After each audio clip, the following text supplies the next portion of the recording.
میرا دیس میرا جنگل۔ ایک بار کا ذکر ہے کہ ایک خوبصورت سرسبز شاداب جنگل تھا جس کا نام نورستان تھا۔ یہ جنگل اتنا خوبصورت تھا کہ جو بھی ایک بار آتا ہمیشہ کے لیے اس کا دیوانہ بن جاتا۔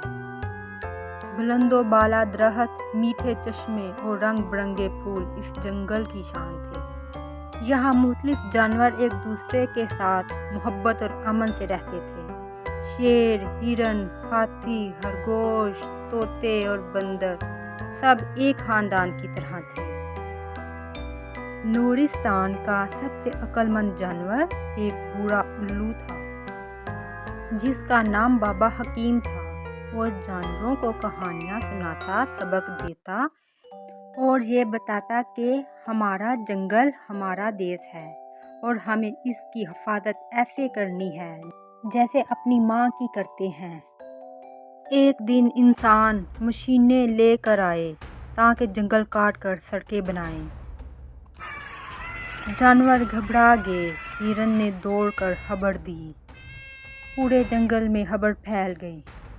شیر بولا، ہم یہ نہیں ہونے دیں گے، یہ ہمارا گھر ہے۔ خرگوش نے کہا، لیکن ہم انسانوں کا مقابلہ کیسے کریں گے؟ ان کے پاس مشینیں ہیں اور ہمارے پاس تو صرف محبت۔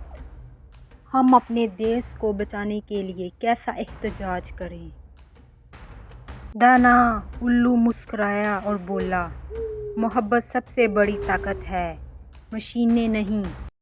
اگر ہم سب ایک ہو جائیں تو ہم سب اپنے دیس کو بچا سکتے ہیں، تو کوئی ہمیں نہیں ہرا سکے گا۔ تمام جانوروں نے مل کر انسانوں کے سامنے اپنے دیس کو بچانے کے لیے احتجاج کیا۔ پرندوں نے فضا کو گیتوں سے بھر دیا، ہاتھیوں نے درخت کے گرد دائرہ بنایا اور بندروں نے بینر لٹکائے جن پر لکھا تھا، یہ جنگل ہمارا دیس ہے۔ جانوروں کی اپنے دیس کو بچانے کے لیے محبت، اتحاد اور لگن انسانوں کو حیران کر دیا۔ انسانوں نے مشینیں روک دیں۔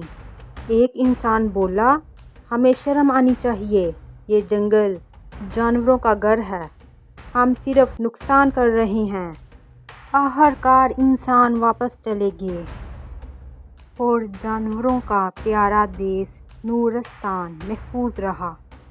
اب بھی اگر آپ نورستان جائیں تو آپ کو پرندوں کے گیت سنائی دیں گے، درخت سرگوشی کریں گے اور جانور فخر سے کہیں گے، ہمیں اپنے دیس سے محبت ہے۔